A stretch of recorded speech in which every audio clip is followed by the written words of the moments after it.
Oke teman-teman, selanjutnya ayo kita sekarang belajar menggunakan trace dependence and trace precedence. Apa tuh maksudnya? Fitur apa itu?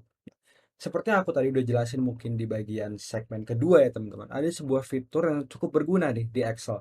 Apalagi kalau misalnya kalian lagi bikin model dan juga atau kalian dikasih nih model atau Excel dari teman kalian. Terus dia minta tolong revisi dong atau tolong lihat udah bener atau enggak. Atau kita memiliki tugas untuk mengaudit sebuah model anggapannya gitu. Padahal kita nggak tahu nih kayak lu tuh buatnya ini dipengaruhi sama apa sih?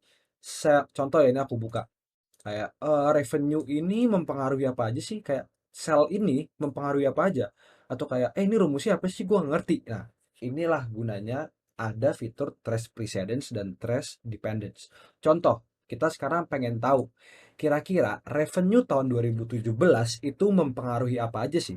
Nah, caranya gimana? Kita pencet Alt, lalu M for formula, dan D for trace dependence. Nih ya, teman-teman bisa lihat.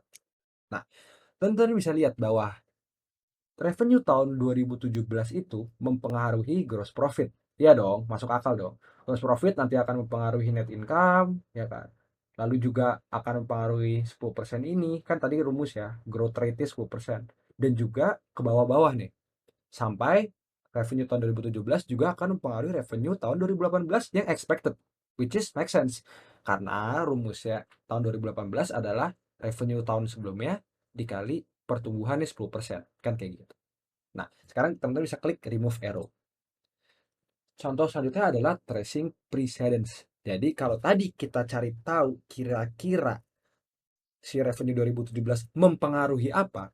Nah, kalau trace precedence, rumus selanjutnya, kita mau tahu contoh net income tahun 2022 dipengaruhi sama apa. Gimana caranya? Sama kayak tadi. Alt, M, tapi sekarang kita pencetnya P, bukan D. Kita bisa lihat bahwa ternyata net income tahun 2022 dipengaruhi sama EBT dan tax di tahun 2022. Make sense, ya kan? Nah, kalian tuh bisa juga, ini aku pakai mouse ya. Kalian klik terus nih trace di precedence. Kalian klik, klik, klik, klik, klik, klik. Sampai akhirnya nggak muncul apa-apa lagi. Which is artinya pada sebenarnya si 78.000 ini atau net income di tahun 2022 itu tuh link atau merupakan rumus kebagian dan dipengaruhi oleh revenue di tahun 2017, which is make sense kayak gitu. Jadi inilah gunanya trace precedent dan trace dependence. Coba sekali lagi ya untuk latihan. Kita mau lihat kira-kira 10% ini mempengaruhi apa. Kita mau ngecek kayak formula yang kita buat di sini benar atau enggak sih? Tadi kan kita bikin formulanya adalah bahwa semua angka di sini itu adalah 10% lebih tinggi daripada angka yang ada di sini. Kan gitu tadi di video sebelumnya. Nah, sekarang kita mau lihat, udah benar belum sih model kita? Caranya gimana? Teman-teman pencet ini, ya kan? Kalian pilih ini, lalu trace dependence. Alt M, D. Nah, teman-teman bisa lihat, oh ternyata benar karena memang angka 10% ini mempengaruhi semuanya. Kalau ternyata model teman-teman salah atau model yang kalian lagi audit itu salah, tiba-tiba misalnya aku di sini asal ketik aja jadi 97. Nah, ini kan kelihatan nih, wah kok nggak ada tanda panah ke sini?